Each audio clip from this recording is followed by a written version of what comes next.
I was born in Japan. My parents were teaching English in Kobe.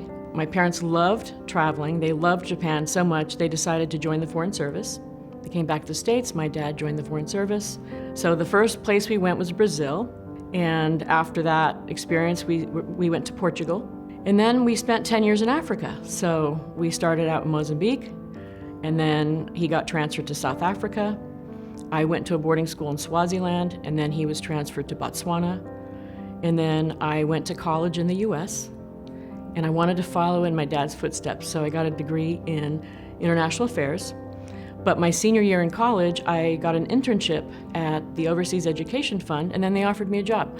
So I went back to Africa, and I worked in Somalia and Kenya on projects to uplift the status of women.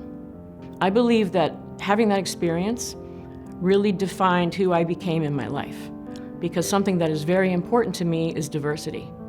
And having seen what it was like in South Africa in those days, I just wanted to do something about it.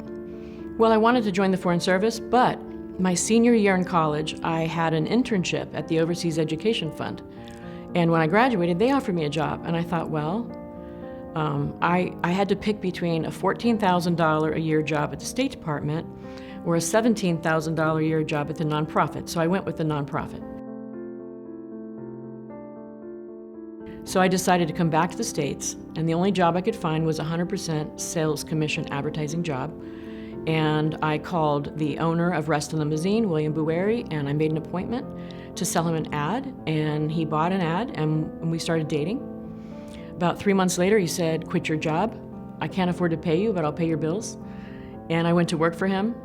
Didn't get a paycheck for 2 years, but within that year, we were married.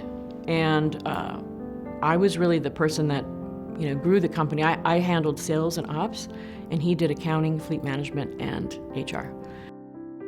Our mission was to help sick kids. That was Rest Limousine's mission in 1996. And just sort of behind the scenes, we never asked for any attention for that. We gave free limousine rides to the Make-A-Wish Foundation, the Children's Inn at NIH. And when you start giving and you see how it makes you feel, you just want to give more.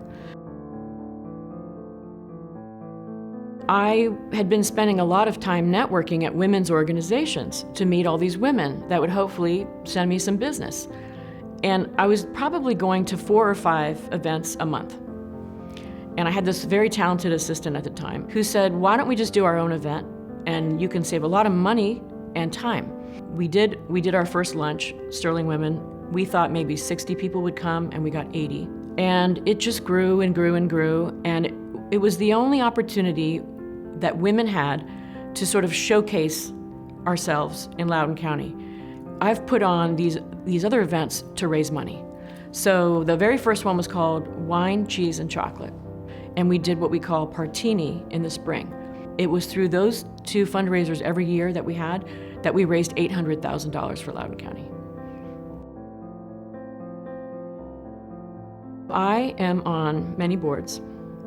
I am on the Loudoun CEO Cabinet. I was one of the founding members of that, and it's been a great board. I'm on the Loudoun Education Foundation Board. I'm on the Inova Loudoun Foundation Hospital Board. I am a charter member of 100 Women Strong. And then I am on the George Mason School of Business Dean's Council. And through that organization, I founded a Women in Business Committee for George Mason University. I'm also on the board of the Northern Virginia Community College, which I love. Lastly, my most favorite board is one that actually pays me, and that is BCT Bank. The other thing that I guess I've done for Loudoun County is I'm pretty good at raising money, and I enjoy it. I enjoy it because I find it to be pretty easy to talk to people and encourage them to do something for the community. I think my legacy will be that I was in this business for a very long time and I did a great job. That'll definitely be part of my legacy. My 5 kids really will be my main legacy, because when you have children, then you raise them well, and then they become wonderful citizens of the country.